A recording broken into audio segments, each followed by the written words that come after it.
अब मैं चलता हूं अशोकनगर। विजय शुक्ला जी, अशोकनगर में जयपाल सिंह जज्जी एक बार फिर से उम्मीदवार है। किसी जमाने में ये कांग्रेस के उम्मीदवार हुआ करते थे, इस बार भारतीय जनता पार्टी ने इनको मौका दिया है।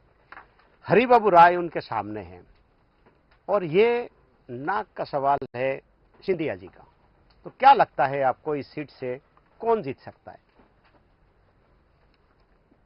देखिए, अगर अगर एक बात आपको, ग्वालियर चंबल की राजनीति में आपको एक बात की चर्चा और हमें करनी चाहिए। जी बिल्कुल करिए। और ये चर्चा बहुत अनिवार्य है कि भारत की जिस तरह से ज्योतिरादित्य सिंधिया को भारतीय जनता पार्टी का शीर्ष नेतृत्व अपने साथ गले लगा करके लेके घूम रहा है, तो आप उसके साइड इफेक्ट पर भी चर्चा करिए जी।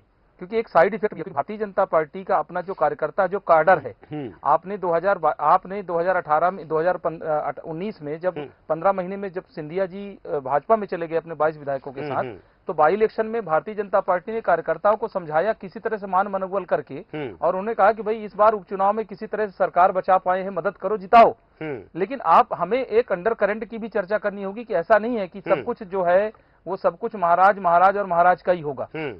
तो कहीं ना कहीं महाराज को और ज्योतिरादित्य सिंधिया को कहीं ना कहीं पर झटके भी लग सकते हैं। लेकिन चूंकि मोदी जी ने वो जो पैचअप किया है, अभी मैं जो बार बार बोल रहा हूं कि ग्वालियर में स्पेशली मोदी जी सिंधिया जी के लिए आए, क्योंकि भारतीय जनता पार्टी के नेताओं ने मिलकर सिंधिया जी को हाशिए में डालने की कोशिश की थी, किनारे लगाने की कोशिश की थी। एक मोर्चा था जो भारतीय जनता पार्टी का, जिसमें भैरव सिंह शेखावत थे और आपके 2-4 और बड़े नेता थे, जिन्होंने खुल करके कहा था कि ज्योतिरादित्य सिंधिया के कारण भारतीय जनता पार्टी को नुकसान हो रहा है।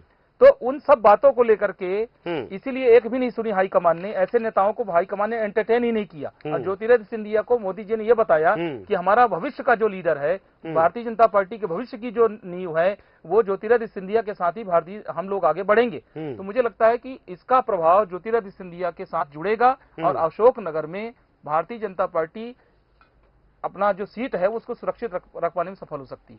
चलिए सूरज जी, क्या कहते हो आप? इनके विजय शुक्ला जी का कहना पड़ा कि एक बार और भारतीय जनता पार्टी यहाँ पर जीत सकती है, और आपने सर्वे कराया, तो क्या लगता है, क्या इस बार फिर जज्जी फिर से जीत सकते हैं? ये जयपाल सिंह जज्जी 2013 में हार गए थे, 2018 में जीते और उसके बाद में 2020 के उपचुनाव में भी जीते।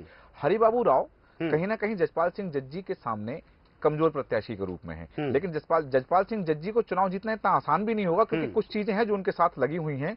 कुछ प्रकरण की यदि हम चर्चा कर लें या किसी आरोप की बात कर लें, तो वो इतनी आसान भी नहीं होगी। जीतने के चांसेस जरूर रहेंगे जयपाल सिंह जज्जी के, लेकिन हरिबाबू राय उनके सामने, उनकी अपेक्षा, क्योंकि 2020 के उपचुनाव में कांग्रेस का दामन थामा था, उसके बाद और उस चुनाव में वो हार गए थे, उसके बाद में उनकी जो सक्रियता रही है, जनता के बीच जाना या पार्टी के कार्यक्रमों में उनकी सहभागिता रही, वो उतने प्रतिशत पर नहीं रह पाई है कि वो जयपाल सिंह जी को कड़ी टक्कर दे पाए। चलिए पंडित जी, आपका क्या कहना पड़ा है इसमें? दोनों के राय है कि जयपाल जज्जी फिर से यहाँ पर जीत सकते हैं, यानी कि भारतीय जनता पार्टी फिर से यहाँ पर जीत सकती है। बिल्कुल, मैं बताना चाहूंगा कि जयपाल सिंह जज्जी साहब की कुंडली बहुत शानदार है और वो हरिबाबू राय को बहुत आसानी से हरा देंगे, और ये सीट एक बार पुनः भारतीय जनता पार्टी के खाते में जाने जा रही है। और एक चीज और मैं बताना चाहूंगा, हमारे मित्र ने कहा कि पंडित जी समय से आगे जाके बताते हैं, तो देखिए ज्योतिष का काम होता है भविष्य की गर्भ में जाकर देखना कि क्या होने वाला है। और हमारे यहाँ ज्योतिष की गणना प्राचीन काल से चली आ रही है कि 5000 साल पहले क्या होगा, 5000 साल बाद क्या होगा, 100 साल की गणना। हमारे यहाँ चूंकि हर चीज की गणना के पंचांग और हर चीज मौजूद होती है, तो ये बात बहुत आसानी से बताई जा सकती है। और चूंकि आप पिछले चुनाव में मेरे साथ बैठे थे, बिल्कुल कई एपिसोड में आपके साथ में बैठा हूं, और आपने मेरे को चैलेंज किया था कि पंडित जी चुनाव के बाद आपको बुलाकर एक बार पुनः हम यहीं पे चर्चा करेंगे क्या? और मैंने कहा था, बहुत आपके सामने बहुत विनम्रता से कहा था कि मैं भाई साहब जरूर आऊंगा, और मैं एक बार पुनः इस बात को कह रहा हूं। लेकिन मैं कांग्रेस को नहीं जिता रहा हूं। मैं बहुत स्पष्ट रूप से कह रहा हूं कि कांग्रेस की जो कुंडली है, एक शब्द में बात को हम उसमें हम लोग जो है आखिरी एपिसोड पे आएंगे। अभी अगर पूरी पोटली खोल देंगे तो फिर क्या होगा कि हमारा जो मसाला है वो बिल्कुल जो है फीका पड़ जाएगा। तो आप भी उस पोटली के जो आपका मसाला है उसका भी समेट के रखिए। अंतिम एपिसोड में भी जो है आपको हम बुलाएंगे और उस समय हम इसका खुलासा करेंगे कि आपके हिसाब से यहाँ मध्य प्रदेश में किस पार्टी का बहुमत होने वाला है या कौन जीतने वाला है।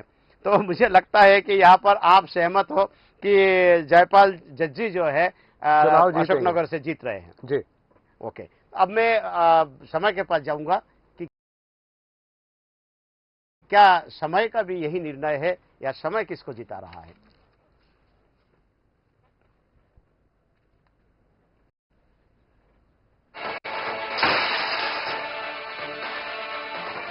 फूलगढ़ में बहार,